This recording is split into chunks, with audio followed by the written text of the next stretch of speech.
conclusion. Je vais être très court parce que j'ai l'impression que tout le monde est un peu fatigué et qu'on a eu quand même des propos très, très riches de la part des 4 intervenants, très variés. On a largement dépassé la question des municipales.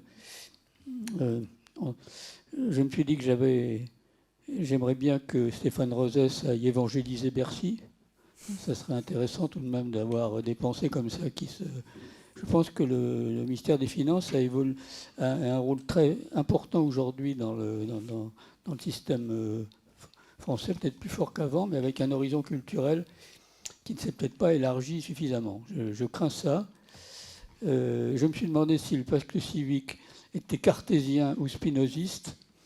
Et alors je me suis dit qu'il était les deux, évidemment. Il part quand même d'une approche rationnelle, disant voilà, il y a un problème, donc il faut déployer ces 4 valeurs à tous les étages. Mais en même temps, il cherche à retrouver le terrain, la réalité à partir du réel. Le problème, c'est qu'il est quelquefois dans l'irréel et dans l'irréalité. Voilà. Donc, grâce à vous, on va sûrement pouvoir changer. Bon, le problème délicat, c'est qu'on veut résoudre à la fois la question sociale et la question écologique, alors qu'on n'a pas su très bien résoudre la question sociale jusqu'ici, et que la question écologique est quand même très compliquée. Donc, évidemment, tout le monde voudrait le double dividende. Le double dividende, je pense qu'il va être difficile à trouver. Mais il me semble qu'on a développé 4 pistes. Le problème, c'est qu'on a besoin de nouveaux outils de dialogue. Je pense quand même qu'il faudra mettre au crédit de Macron qu'il a quand même fait 2 trucs pas mal. Le grand débat, malgré ses défauts, c'était quand même assez culotté, assez audacieux. Il a quand même fait quelque chose. Il a pris du risque quand même. Il a pris du risque. Et cette convention citoyenne, c'est quand même une sorte de première, quand même. Je ne sais pas si c'est mondial ou pas, mais enfin, c'est avec des moyens, dans un cadre institutionnel quand même très clair. Voilà, donc il ne faudra pas reproduire ça n'importe comment tout le temps, mais parce qu'il ne faut pas que ça perde de sa valeur, mais c'est quand même très novateur. Et alors je pense que dans le dialogue nécessaire aujourd'hui pour que la démocratie arrive à réconcilier ces 2 défis sociaux, il y a à la fois l'éthique de la discussion telle qu'elle s'est développée, avec des règles fondamentales qui sont quand même qu'il faut écouter le vécu des gens et que la parole de l'expert ne doit pas étouffer le vécu des gens, même si le vécu des gens est désagréable pour l'expert. Et deuxièmement, il faut travailler sur les finalités avant de travailler sur les moyens, alors qu'on a un débat qui est très focalisé sur les moyens et pas assez sur les finalités. Mais il y a quelque chose qui me paraît être sorti du débat de ce soir, peut-être ça que je pourrais dire de plus intéressant, c'est qu'au fond, la politique a beaucoup vécu sur le couple intellectuel-émotionnel.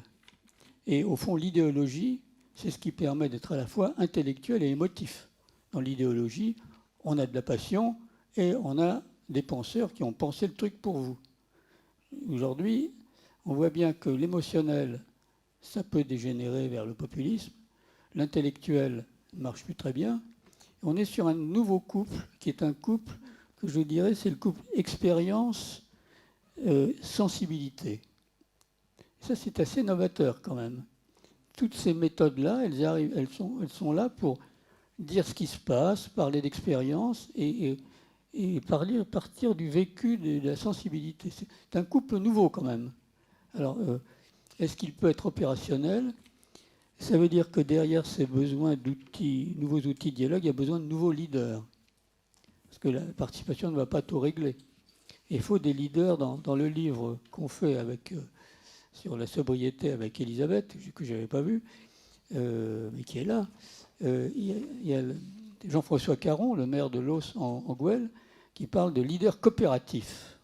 C'est une autre forme de leader. C'est des gens qui savent animer, qui peut-être finalement décideront quelque chose qu'ils n'ont pas envie de décider, parce qu'ils sentent que c'est comme ça que ça peut passer et progresser pour faire évoluer les esprits, etc. Donc je pense besoin de nouveaux leaders. Alors je crois qu'on a beaucoup besoin de parler sur plus des valeurs. Je pense qu'on est infesté de mesures, d'instruments. Je pense qu'il faut beaucoup plus parler des valeurs, mais pas seulement justice sociale. Je pense que la question de la sobriété est un très bon terrain parce que c'est un terrain exigeant, qui va dans le sens de la justice sociale, dans le sens de la justice écologique, mais bon, il faut se le payer. Voilà, donc. Et puis on a besoin d'institutions. Et là, quand même, j'ai été sensible à ce qu'a dit Stéphane Rosès sur... Bon, aujourd'hui, on a redécoupé le territoire, avec des bons côtés d'ailleurs, parce qu'on va fabriquer de la mixité dans des endroits qu'ils ne connaissaient pas.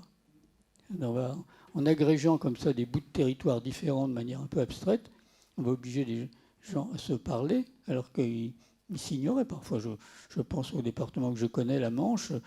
Bon. Sauf qu'aujourd'hui, les gens, ils votent pour leur maire. Ils ne votent pas pour la communauté de communes. Ils ne savent pas ce qui va se passer après. Ensuite, c'est un ensemble d'élus, donc peut-être une caste qui va avoir le vrai pouvoir et qui peut gouverner indépendamment des citoyens. Et donc, ce qu'il a dit sur l'Europe était très bien vu. C'est-à-dire qu'on peut avoir demain des maires qui diront « Ah, moi, c'est pas de ma faute, c'est la communauté ». Comme aujourd'hui, ils reviennent de Bruxelles en disant « Mais c'est pas moi, c'est l'Europe ». Et donc, la question des institutions est quand même importante. Voilà les 4 idées que je vous soumets. Voilà, nouveaux outils de dialogue, nouveaux leaders, des valeurs et des institutions. Voilà. Et alors, rendez-vous le prochain, c'est le 18 avril. Pour les personnes qui auront bien voulu régler leur cotisation au pacte civique, ils seront invités à l'Assemblée des membres actifs, dans lequel nous travaillerons sur le projet des années en cours. Voilà. Merci beaucoup à tous d'être venus. Et en plus, nous aurons des sources, nous avons enregistré les exposés, donc ça pourra nous resservir. Donc, vous serez peut-être... non, vous n'avez pas dérapé, il n'y a pas de problème. Personne n'a dérapé. On le trouvera. Personne ne sera conduit à l'échafaud. Donc, merci encore et bonne soirée. Merci d'être resté. Vous retrouverez la vidéo sur la page YouTube du Pacte civique avec un lien qui sera sur notre site également. Voilà. Et puis, je rappelle juste qu'il y a un prix de conscience aussi pour le forum. On ne l'a pas redit au début, mais voilà, si vous pouvez donner quelque chose, c'est toujours bien. Vous avez le livre de Georges Ders qui vient de sortir. Ça, je l'ai mentionné. Et vous avez les propositions du pacte civique pour les municipales sur le